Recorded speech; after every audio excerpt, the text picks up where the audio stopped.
Paz e luz, pessoal, tudo bem com vocês? Sejam bem-vindos ao canal do Movimento Raiz J. Hoje eu queria conversar com vocês rapidinho sobre os 3 ofícios de Jesus. Já ouviu falar sobre isso? Vamos então para o vídeo de hoje. João Calvino, um dos reformadores mais importantes da nossa fé protestante, tem uma obra muito importante, assim, chamada Institutas. No capítulo 15 do livro 2 das Institutas, tem um cabeçalho, e o cabeçalho desse capítulo, do livro 2 das Institutas, diz o seguinte, o Calvino diz o seguinte, abre aspas, para que saibamos a que propósito Cristo haja sido enviado pelo Pai e que nos haja ele conferido, 3 coisas se devem nele ter consideração acima de tudo: o munus profético, a realeza e o sacerdócio. Fecha aspas. Esse termo munus aqui, tá? É um termo que existe no nosso dicionário, no português, mas que unicamente quer dizer trabalho, função, exercício. Então, no finalzinho dessa citação do Calvino, o que ele quer dizer é que 3 coisas precisam ser consideradas a respeito de Jesus quando a gente olha para o Novo Testamento: o exercício, o cargo, a função profética, a função real ou realeza, né, de Jesus, e o sacerdócio, né, a função de sacerdote. Então, os 3 ofícios de Jesus são o ofício profético, o ofício sacerdotal e o ofício real. Eu queria falar com vocês um pouco sobre esses 3 ofícios de Jesus, esses 3 trabalhos de Jesus, 3 funções que Jesus cumpre. E quando a gente olha aqui para o Novo Testamento, vem comigo que a gente vai conseguir compreender. Vamos falar primeiro sobre o ofício profético de Jesus Cristo. Quem eram os profetas no Velho Testamento? No Velho Testamento, os profetas eram aqueles que falavam aquilo que Deus queria comunicar ao seu povo. Eles eram a boca, entre aspas, de Deus ali para o seu povo. Então vamos começar pelo ofício profético de Jesus Cristo. Quem eram os profetas no Velho Testamento? Os profetas eram aqueles que serviam de boca de Deus para o povo. Revelavam para o povo aquilo que Deus queria falar para o povo. Esse era o ofício dos profetas. Eles falavam, transmitiam o recado de Deus para o povo. E Jesus tem esse ofício muito claramente aqui no Novo Testamento. Eu vou ler com você um trecho de Atos, no capítulo 3, dos versículos 22 ao versículo 24. Nesse texto, nós estamos vendo Pedro, o apóstolo Pedro, pregando, né? O apóstolo Pedro pregando no templo. E aqui Pedro vai citar Moisés, uma fala de Moisés que está lá em Deuteronômio. Então olha o que Pedro está dizendo, Atos 3, do 22 ao 24. Porque Moisés disse, o Senhor fará com que no meio dos irmãos de vocês se levante um profeta semelhante a mim. A esse vocês ouvirão em tudo o que lhes disser. Quem não der ouvidos a esse profeta será exterminado do meio do povo. Aí acabou o que Moisés disse, continua agora Pedro falando. E todos os profetas, a começar com Samuel, assim como todos os profetas que falaram depois dele, também anunciaram esses dias. Então Pedro cita o Moisés, e depois de citar Moisés, Pedro está falando depois de Samuel, que é alguém que vem depois de Moisés, todos falaram destas mesmas coisas. Todos apontaram que este profeta é Jesus Cristo. Então quer dizer que Moisés não estava falando de alguém que ficaria ali naquele tempo nos 40 anos no deserto ou logo depois, mas Pedro faz essa leitura e nos entrega a interpretação de que este profeta, acima de todos, é Jesus. E o que o profeta faz? O que nós dissemos lá no início, o profeta, lá no Velho Testamento, ele entregava o recado de Deus para o povo. E aí a gente pula agora para Hebreus, para a carta aos Hebreus, no capítulo 1, nos versículos 1 e 2. O escritor da carta aos Hebreus começa assim: antigamente, Deus falou muitas vezes e de muitas maneiras aos pais pelos profetas, mas nesses últimos dias nos falou pelo Filho, e Filho aqui com F maiúsculo, a quem constituiu o herdeiro de todas as coisas e pelo qual também fez o universo. Ou seja, Jesus é aquele que detém o que Deus quer falar para a humanidade. Isso significa que nós temos que ouvir as palavras de Jesus como sendo as palavras de Deus. Aquilo que Jesus está dizendo, as palavras de Jesus, são as palavras de Deus para mim e para você. E o que é que Jesus está dizendo? Olha, Jesus disse um monte de coisas, mas a principal mensagem de Jesus é: arrependam-se, porque é chegado o reino de Deus. A principal mensagem de Jesus é que ele é o Filho de Deus, que ele veio para pagar pelos pecados dos pecadores que escolheram se afastar de Deus, mas que por misericórdia, pela graça de Deus, aqueles que crerem em Jesus como sendo o Filho de Deus, estarão livres do pecado. Essa era a mensagem que Jesus, ou a principal mensagem que Jesus veio trazer da parte de Deus para mim, para você e para toda a humanidade. Jesus veio dizer que ele era o Filho de Deus, que ele morreria, que ele ressuscitaria, e se tivéssemos fé nele, nós também ressuscitaremos com ele. Esse é o recado de Deus, essa é a mensagem de Deus para todos nós. Por isso, o ofício profético de Jesus. O que Jesus está falando é a palavra de Deus. Agora, Jesus fala sobre um monte de outras coisas. Jesus ensina um monte de outras coisas. Aí a gente pode ler os evangelhos. Leia Mateus, leia Marcos, leia João, leia Lucas. Leia os evangelhos, porque estes homens foram inspirados por Deus de acordo com as suas particularidades e suas condições particulares, a escreverem, a deixarem registradas as palavras de Jesus, que são as palavras de Deus. Mas nós temos também o segundo ofício de Jesus, que é o ofício sacerdotal, de Jesus. Para a gente falar sobre isso, a gente precisa entrar na figura do sacerdote. Se você quiser compreender as nuances, as particularidades, os detalhes da atividade do sacerdote, eu convido você a ler o livro de Levítico, lá no Velho Testamento, sobretudo os capítulos 8, 9, 10, 20 e 21. Mas, de maneira geral, o sacerdote, ele trabalhava, ele conduzia a expiação, dos pecados do povo, a partir,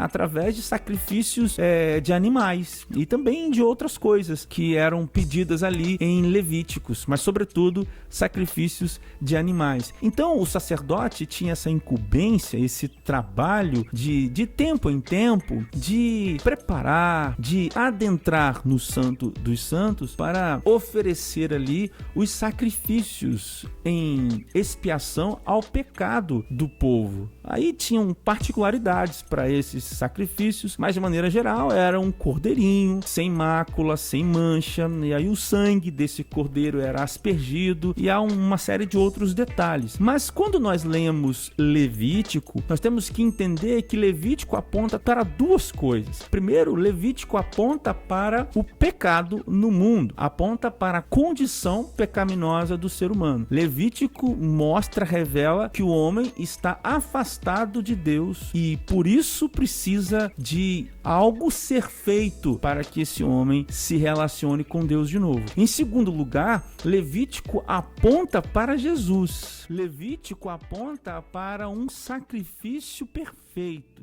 feito de uma vez por todas. Então, quando a gente fala de ofício sacerdotal de Jesus, a gente precisa ler lá em Hebreus, do capítulo 7, do versículo 22 ao versículo 28. Olha lá o que diz: por isso mesmo, Jesus se tornou fiador de superior aliança. Ou seja, existia uma aliança entre Deus e o povo lá no Velho Testamento e uma nova aliança agora em Jesus. Versículo 23.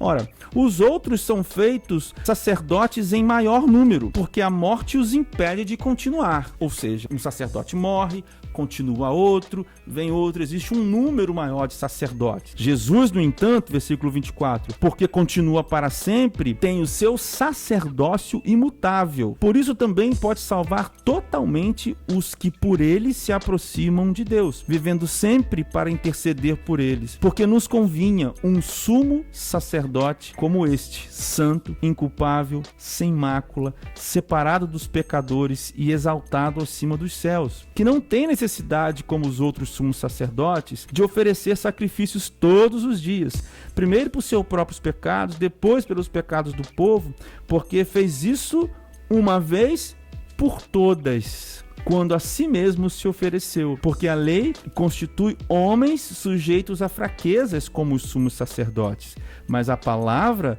do juramento, que foi posterior à lei, constitui o Filho perfeito para sempre. O que nós estamos vendo aqui, nós não vamos entrar em muitos detalhes assim teológicos de concordância bíblica aqui para o vídeo não ficar tão longo, mas o que o texto está nos dizendo é que Jesus foi aquele que levou sobre si as culpas e ofereceu a si mesmo como sendo o sacrifício. Jesus é o sacerdote e o sacrifício ao mesmo tempo, e sacrifício perfeito, porque não é homem, não é de sangue animal, é sangue do Cordeiro perfeito, sendo 100% Deus e 100% homem. Isso significa que apenas Deus, sacrificando-se a si mesmo, poderia salvar, poderia perdoar de uma vez por todas os pecados dos homens. Isso significa que não há nada que eu faça para que eu alcance o perdão pelos meus pecados de uma vez por todas. Somente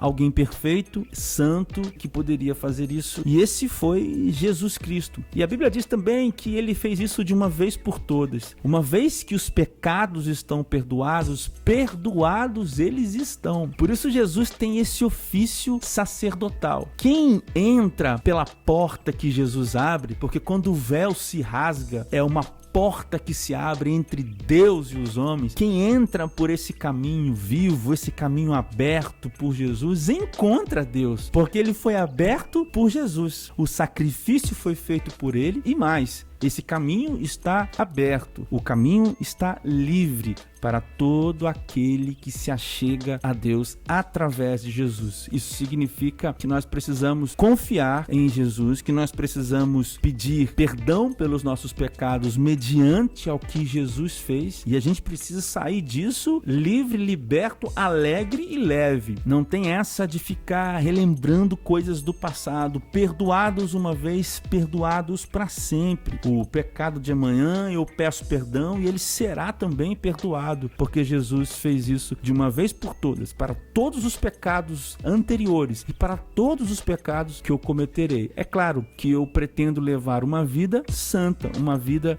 que agrade a Deus, porque recebi algo que não poderia eu mesmo conquistar. Essa ideia, essa concepção, essa abertura de consciência me leva a viver uma vida completamente diferente. Por isso, eu não busco uma vida de pecados, mas eu busco uma vida de santidade. E quando eu erro e quando eu tropeço, eu tenho livre acesso para pedir perdão e eu recebo o perdão. E por fim, nós temos o ofício real de Jesus Cristo.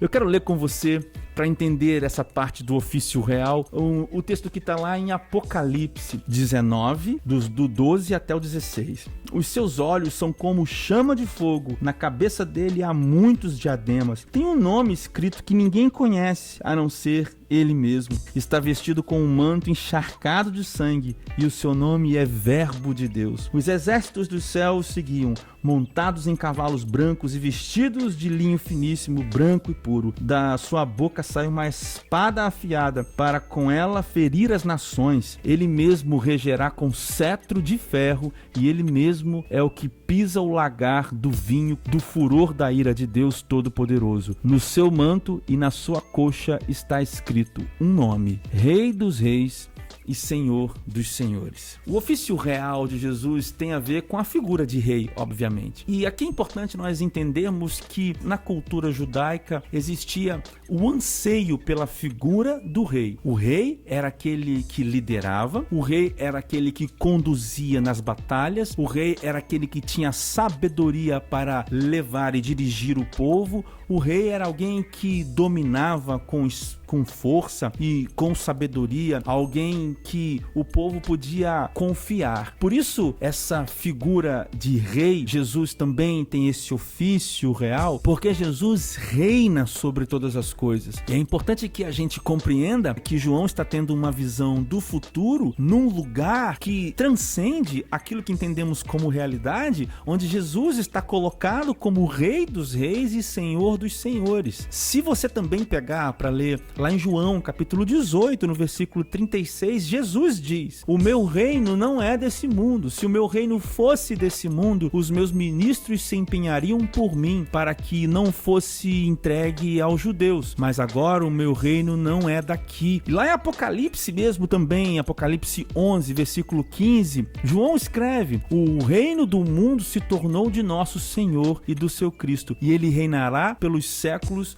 dos séculos. O reinado de Jesus não é um reino como o reino de Davi, não é um reino como o reino de Saul ou de Salomão. Se a gente colocar na ordem cronológica, Saul, Davi e Salomão, os maiores reis dos judeus. Não é um rei que tem uma espada na mão para subjugar os povos ou fazer como os outros reis, ou como os grandes reis dos judeus faziam. Jesus, o reino de Jesus é muito para além desta nossa realidade. No Salmo 24, nós vemos o salmista fazer a pergunta: quem é o Rei da Glória? E ele mesmo responde: ele, o Senhor, é o Rei da Glória. Ou seja, o reinado de Jesus está muito para além daquilo que vemos aqui agora, nesse momento. Como João está vendo, Jesus reina de um lugar soberano.